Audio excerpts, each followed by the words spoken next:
They just cut, cut, cut. They have no idea what the consequences will be, and they don't give a hoot. Whether it's lower gas prices, lower taxes, or more jobs, there's something in the one big, beautiful bill to help every single American. Every Democrat voted to raise rates on everybody at a time when we should be helping the American people to recover financially. Trump is taking a wrecking ball to economic stability. The last 4 years was a disaster under the Biden-Harris Democrat big government socialist policies, and now we're getting back to American principles. America's back, and everybody's going to benefit from it. It's Tuesday, July 15th, and on one side, you're going to see the American First agenda in action, where Republicans are pushing specific plans to cut taxes for workers and seniors, get our insane national debt under control, and use tariffs strategically to finally get fair deals for America on the world stage.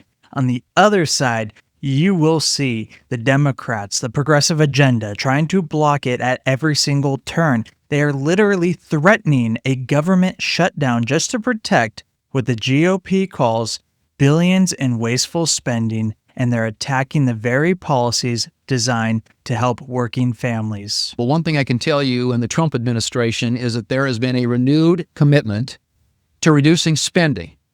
It's actually become in favor to try and find ways to get rid of waste, fraud, and abuse in the federal government. And I think that was part of his mandate coming out of this election. It's something that he and his administration have committed to do. We have partnered with him when the one big beautiful bill with the biggest spending reduction in history on the mandatory side of the equation, the rescissions bill this week, deals with discretionary spending, the other part of the federal budget. And I'm hopeful that we'll have the opportunity to get on that bill and to do something meaningful when it comes to reducing the size and scope of the federal government, and particularly in areas of our government where we know there is waste, fraud, and abuse.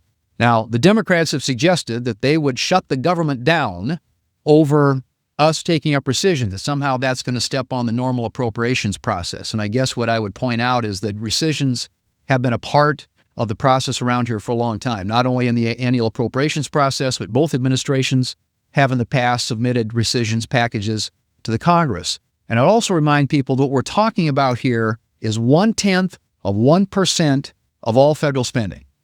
1/10 of 1% of all federal spending. That's 1,000 of the federal budget that's included in this rescission package.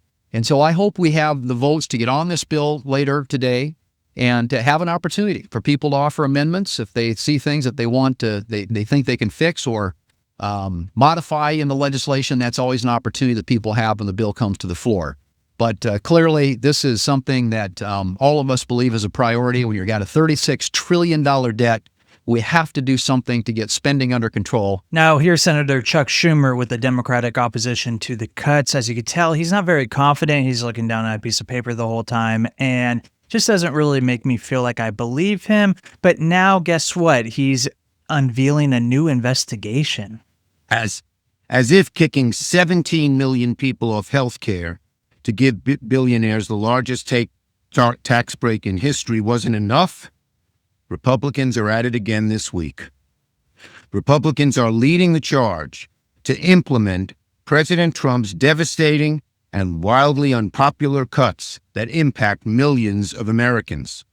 This time targeting local news throughout the country, including in rural areas that lack broadband and other options.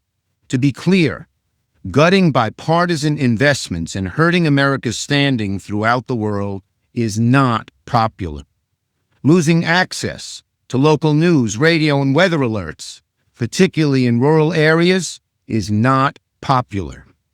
Americans rely on public broadcasting for weather alerts, and these cuts couldn't come at a worse time right now after we're seeing the devastating tragedy in Texas, and we're left with even more questions about what the cuts to the Weather Service and to what effects they had.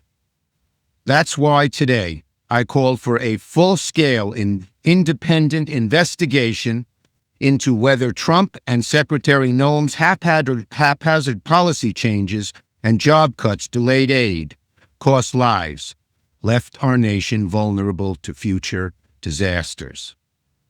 We need a full-scale investigation. Now, deranged Senator Chuck Schumer accuses the GOP of a chainsaw approach, stating, You know, DOGE comes along with its chainsaw approaches. They just cut, cut, cut. They have no idea what the consequences will be, and they don't give a hoot. since Democrats are talking about all these cuts with the news and the public broadcasting, this is what Speaker Mike Johnson said today on the matter. So come on.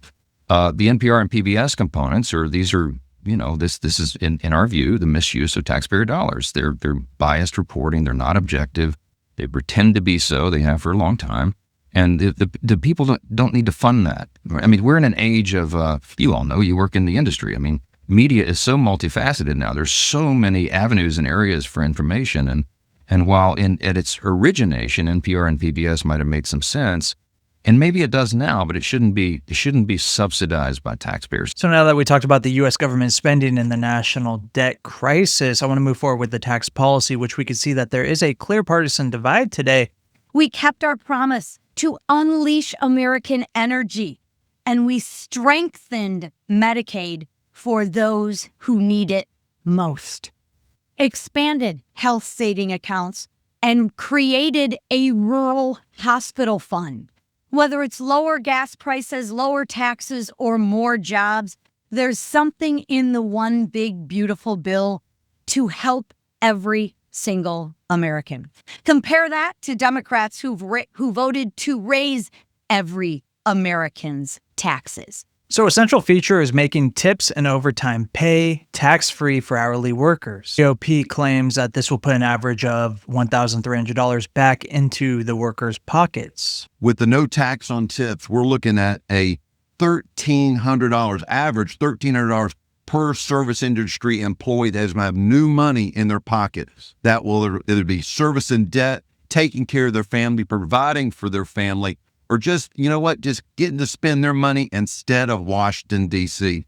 With the no tax and overtime, same thing. We're looking about $1,300. That's going to impact that hourly worker. Now, to stimulate business growth within America, the bill includes full tax deductibility for new construction and equipment investments. For our shipyard operations, the full deductibility of the new construction and 100% immediate expensing of equipment, and the extension of the Trump tax cuts allows us to reinvest directly into our workforce, our facilities, and grow our future. Every Democrat voted to raise rates on everybody. I'm curious to see, as they're traveling around the country, will they answer the question, will Hakeem and all of his friends pay the higher tax rate that they voted to impose on every American family? They actually did that. They voted to raise every American's taxes. But now that the bill's passed, are they going to be hypocritical and take the lower rate? Or will they can actually send more money in? They believe in taking more of your money, but they can send in more of their money. Will they do that and pay that higher rate that they voted to impose on everybody?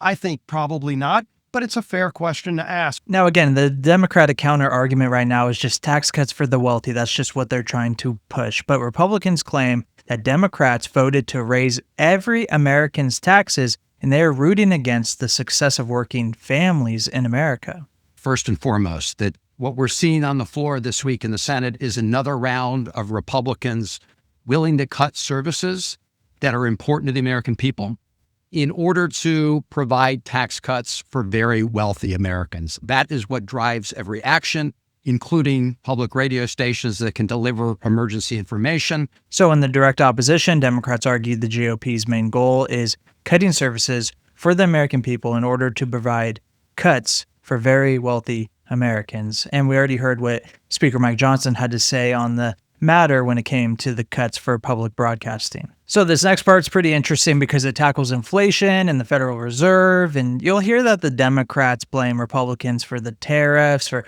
prices going up, but then listen to Trump's all-star Treasury Secretary and what he has to say. He's going to push back on that, and he's going to also clarify what's really going on between superstar President Donald Trump and the Fed Chair Jay Powell. Speaking of costs, Donald Trump campaigned as a president to lower costs. He said he'd lower costs on day one. But halfway through his first year, it's clear nothing could be further from the truth. And today, Americans woke up to a very troubling headline. U.S. inflation accelerated in June as Trump's tariffs pushed up prices. At a time when we should be helping the American people to recover financially, Trump is taking a wrecking ball to economic stability. Senator Hassan calls the tariffs a national sales tax through these reckless tariffs, driving up the cost of food, housing, and other goods and services. In fact, just today, a new report showed that inflation is rising at a faster rate because of the president's reckless tariffs. And families know this firsthand. So here's Superstar President Donald Trump's all-star administration's stance on the Federal Reserve and tariffs. I don't know whether it's going to be down, up, or flat, but I wouldn't put too much emphasis on one number. I think it's the trend. And I think one thing that Wall Street, a lot of economists, market in general got wrong early on was that tariffs were going to cause a substantial price level rise, which just hasn't happened. He states unequivocally that President Trump said numerous times he's not going to fire Jay Powell. He's working the refs. So despite the public criticism, Bessent affirms that an independent central bank is very important. An independent central bank is very important for the conduct of monetary policy. And we can see that in terms of both the financial markets, the term premium, and longer term debt. He also confirms that the formal process to select the next Fed chair has started. There's a formal process that's already starting. There are a lot of great candidates, and we'll see how rapidly it progresses. It's President Trump's decision, and it will move at his speed. So Trump's all-star administration is pointing that the tariffs didn't cause the big inflation spike that everyone predicted. Really, it wasn't even a spike at all. Democrats are just fear-mongering at this point. And the whole thing about firing the Fed chair, well, they're saying it's just working the refs, as we say. But they're also, putting public pressure on the Fed, of course, to make better decisions for the economy, not an actual threat to the institution itself. Okay, so the last part, this connects everything together, international trade and the China strategy. Pay attention to how the Treasury Secretary explains their American First strategy. He's going to talk about why they're now letting a U.S. company, NVIDIA, sell some of their advanced chips to China. And it kind of sounds weird at first, but he explains the strategic reason behind it. President Trump views this as a generational opportunity to reset trade in a fair and sound manner for the American people. So the idea that some market ups or downs are going to be the deciding factor here is what we are concerned about, and President Trump is laser focused on, is getting the best deals, because we were not having fair trade, and now we're seeing, with these countries coming to the table, the quality of the deals gets better and better. So we're not going to rush just because of some market deadline. Now, I think what the market's seeing is market's willing to look forward 3, 6, 12 months, and this is going to be good for the U.S., it's going to be good for the global economy. I think that'd be a judgment that the Chinese indigenous manufacturers, namely Huawei and some others, already have an equivalent chip. So if there's an equivalent chip, then the NVIDIA H20 could be sold, because I can tell you the one thing that we do not want is a digital Belt and Road springing up around the world, because other countries or China are substituting for our American chip manufacturers. I think it was all part of a mosaic. They had things we wanted, we had things they wanted, and we're in a very good place. I expect to meet my Chinese counterpart, the vice premier, in the next few weeks. So at this point, there's really no reason to gatekeep our American companies from succeeding. The logic is that China was going to get this chip technology anyway from its own companies at some point. So why not let an American company come in, compete, and make all that money? And the real goal is to stop as Secretary Bessent says it, a digital belt and road that's controlled by China. So it's not about caving on trade. It's about being smart and strategic and making sure that America stays on top in the long run when it comes to AI and innovation And it shows that the Trump administration right now is playing chess and not checkers with these global deals as we speak. But I'm going to leave you with this last quote from today from Speaker Mike Johnson that resonates with everything just kind of going on. And I don't want you to forget where we came from. The last 4 years was a disaster under the Biden-Harris Democrat big government socialist policies. And now we're getting back to American principles. America's back, and everybody's going to benefit from it.